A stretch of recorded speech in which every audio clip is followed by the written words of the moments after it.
गीता, रामायण, अल्लाह, ईश्वर, कुरान सबको सामने रखकर जज साहब स्वयं ये निर्णय ले कि देश और समाज के लिए सबसे घातक बयान कपिल मिश्रा जी का था या उमर खालिद साहब का था। बिल्कुल खुली गुंडागर्दी हुई। डोनाल्ड ट्रंप के भारत में रहे हुए डीसीपी महोदय की मौजूदगी में थ्रेट किया गया, धमकी दी गई। वो वीडियो वायरल हुआ, कोई कार्रवाई नहीं। मंडल कमीशन लागू हुआ, बीपी सिंह ने लागू किया।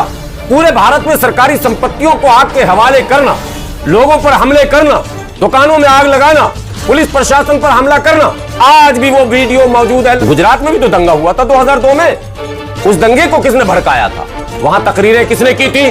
वहां आग किसने लगाई थी? वहां घरों को किसने उजाड़ा था? वहां इज्जत किसने लूटी थी? नैरेटिव ऐसा सेट किया जाता है कि हिंदुओं का भी हीरो होगा ब्राह्मण, मुसलमानों का भी हीरो होगा ब्राह्मण, दलितों का भी हीरो होगा ब्राह्मण, पिछड़ों का भी हीरो होगा ब्राह्मण, बिहारियों का भी नेता होगा ब्राह्मण। मुसलमानों की लड़ाई अगर लड़ेगा तो सिर्फ ब्राह्मण ही लड़ेगा। ये माहौल बनाया जा रहा।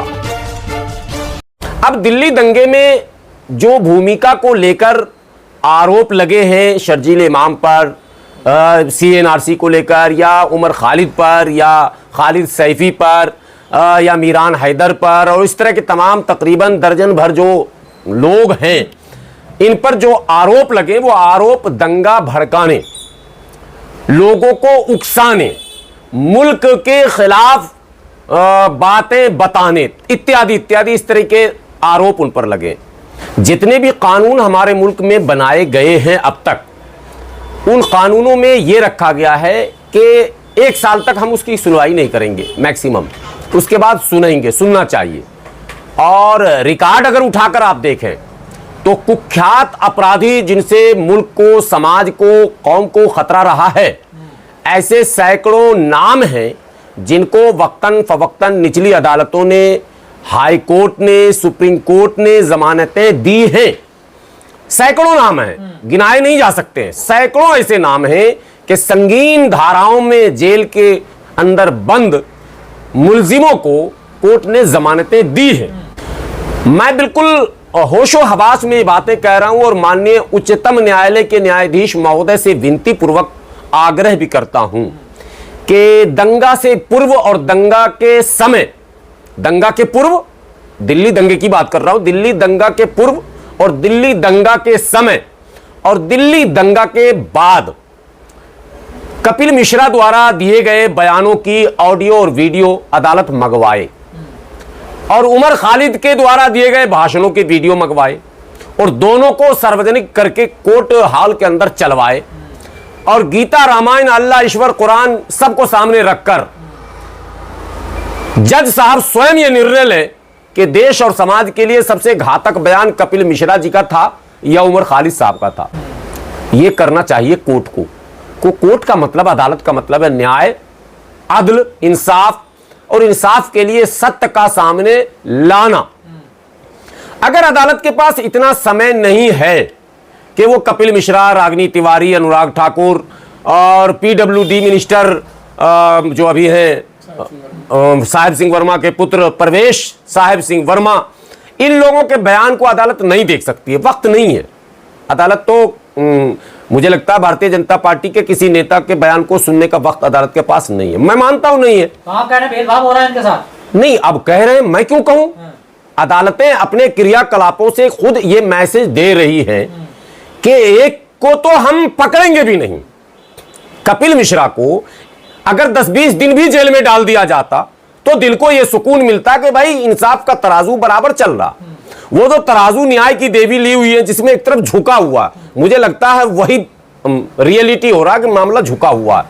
और मजहब को देखकर अगर फैसले होने लगेंगे तो बचेगा क्या डेमोक्रेसी में?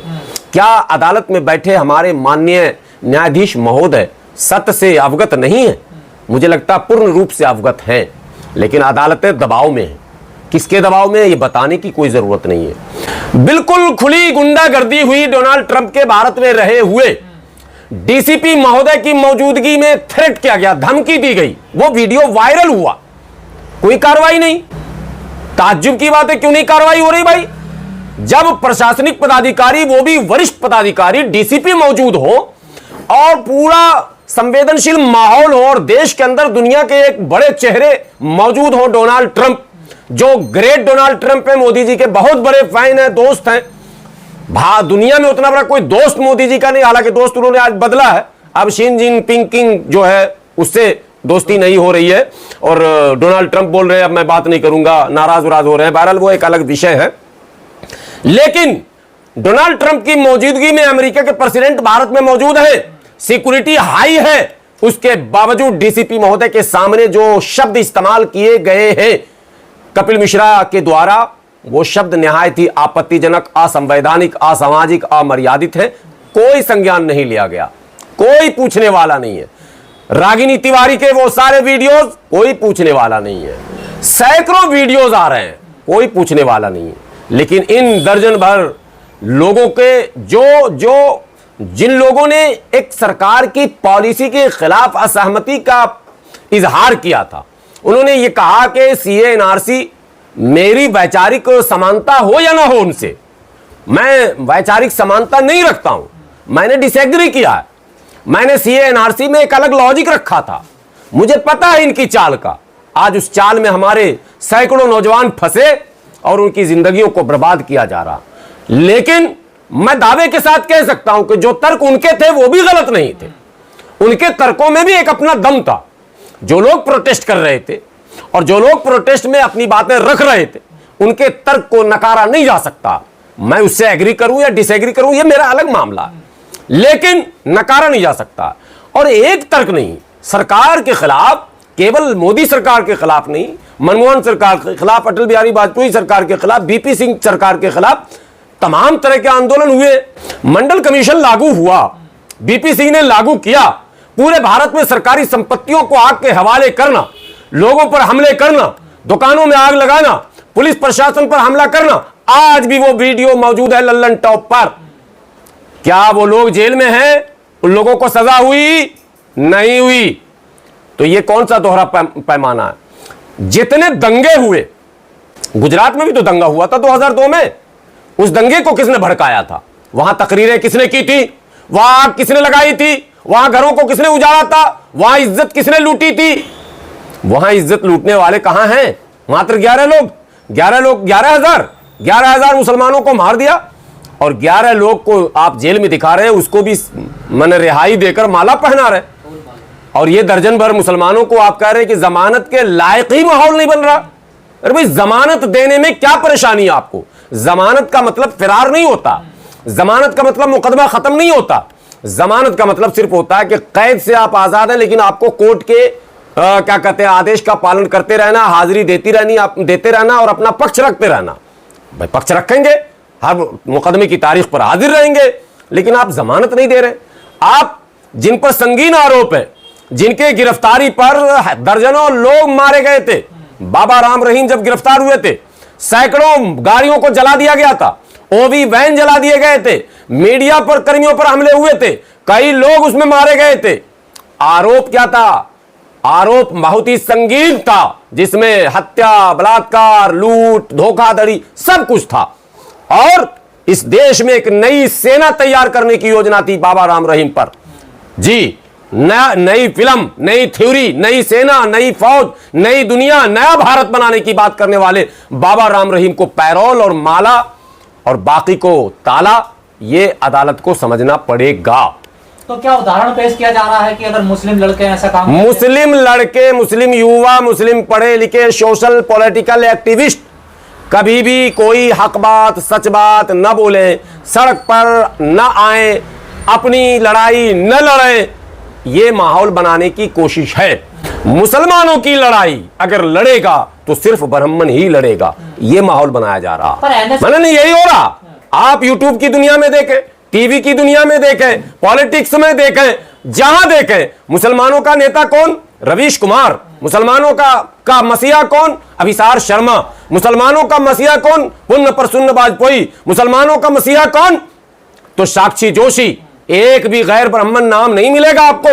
ये अजीत, मतलब जितने मुसलमानों का मसीहा कौन? अजीत अंजुम। मुसलमानों, अब कुछ मुसलमान मेरे नादान हैं, मैं उनको नहीं बोलना चाहूंगा, नादान है, वो समझ नहीं रहे लॉजिक को, कि वो सारी चीजें एक नैरेटिव ऐसा सेट किया जाता है कि हिंदुओं का भी हीरो होगा ब्राह्मण, मुसलमानों का भी हीरो होगा ब्राह्मण, दलितों का भी हीरो होगा ब्राह्मण, पिछड़ों का भी हीरो होगा ब्राह्मण, बिहारियों का भी नेता होगा ब्राह्मण, बंगालियों का भी नेता होगा ब्राह्मण, पंजाबियों का भी नेता हो जाएगा ब्राह्मण, और मराठियों का भी नेता। ऐसा माहौल पूरे देश में बनाया जा रहा।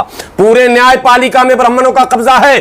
बार बार मैं कह रहा हूं न्यायपालिका में आरक्षण क्यों नहीं, यह सवाल उठता है और दब जाता है। इस सवाल को पूरी ताकत के साथ रखने की जरूरत है। न्यायपालिका आरक्षण से अछूत क्यों? लेकिन पीटर नवारो कह रहे हैं कि ब्राह्मण मुनाफा कमा रहा, तेल बच करके उन्होंने ब्राह्मण को निशाना बनाया है भारत के पीटर नवारो ने। अब ये मैं जो कह रहा हूं उसकी पुष्टि हो रही है, समझिए ये बयान तो उसकी पुष्टि करता है।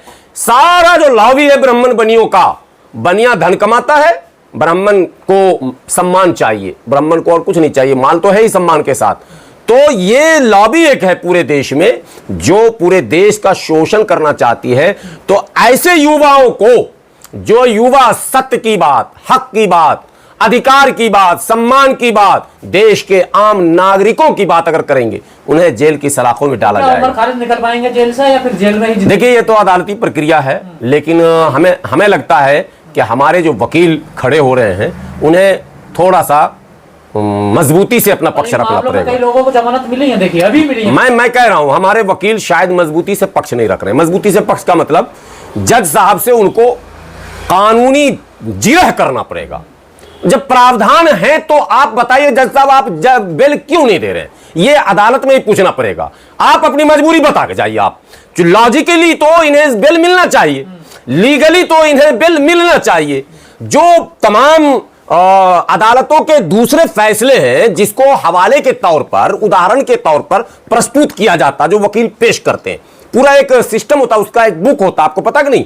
जो सुप्रीम कोर्ट के भविष्य के जितने फैसले हैं उसका एक बुक बनता है, वो वकील को मिलता है। अतीत के जो फैसले हैं, मैं भविष्य बोल रहा हूं, सॉरी, अतीत के जितने फैसले हैं, जो पहले फैसले आ चुके हैं वो कानून बन जाता है, उसी को उदाहरण के तौर पर प्रस्तुत किया जाता है। तो अब तक सुप्रीम कोर्ट के द्वारा, हाई कोर्ट के द्वारा जिन जिन लोगों को बेल दिए गए हैं, तो हमारे जो वकील हैं वो उस तमाम हवाले के साथ वहां खड़े हों, और फिर अगर उसके बाद भी जज साहब बेल नहीं देते तो वो पूछ लें सिर्फ इतना कि जज साहब जाते जाते प्लीज एक चीज बता दो, अब जमानत आप क्यों नहीं दे रहे हो, ये बता दो बस प्लीज। जज साहब के मुंह से निकल जाएगा कि भैया मैं इसका जवाब नहीं दूंगा, तुम समझ रहे हो, मुझे लोया नहीं बनना, तो बात समझ में आ जाएगी लोगों को। यहां एक नजीर है, एक उदाहरण, एक लंबी फहरिस्त है। मैं एक बात पीस पार्टी के राष्ट्रीय प्रवक्ता होने के नाते बड़ी जिम्मेदारी से कहता हूं, हमारा मानना है कि इंसाफ में भेदभाव नहीं होना चाहिए। कोई भी हो, मजदूर हो, मजबूर हो, परेशान हो, झुग्गी में रहने वाला हो, नाव चलाने वाला हो, सब्जी की खेती करने वाला हो, रेड़ी पटरी लगाने वाला हो, या वक्त का बादशाह क्यों ना हो, इंसाफ में किसी के साथ भेदभाव नहीं होना चाहिए। और इंडियन डेमोक्रेसी में भेदभाव की गुंजाइश थी नहीं, गुंजाइश निकाल ली गई है, गुंजाइश है नहीं। हमारे भारत का संविधान with the people of India का मामला, हमारे यहां हम भारत के लोग हैं। ये नहीं कहा कि हम ब्राह्मण, हम बनिया, हम क्या कहते हैं शूद्र, और हम फला, और हम चिला, और हम ये, और हम बिहारी, और हम बंगाली, और हम नेपाल। नो, हम भारत के लोग, और इक्वल जस्टिस की बात कही गई, इक्वल अपॉर्चुनिटी की बात कही, इक्वल सब में इक्वलिटी की बात की गई।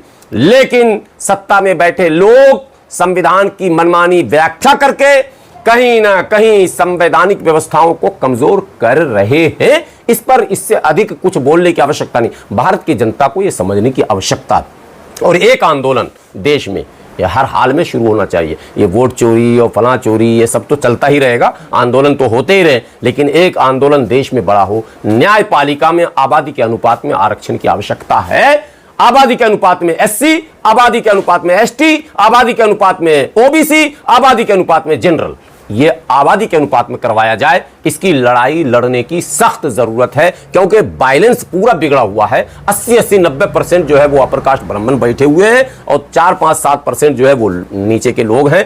कहीं ना कहीं वहां भी ये भेदभाव की बू आती है। बिहार में मोदी जी की मां को गाली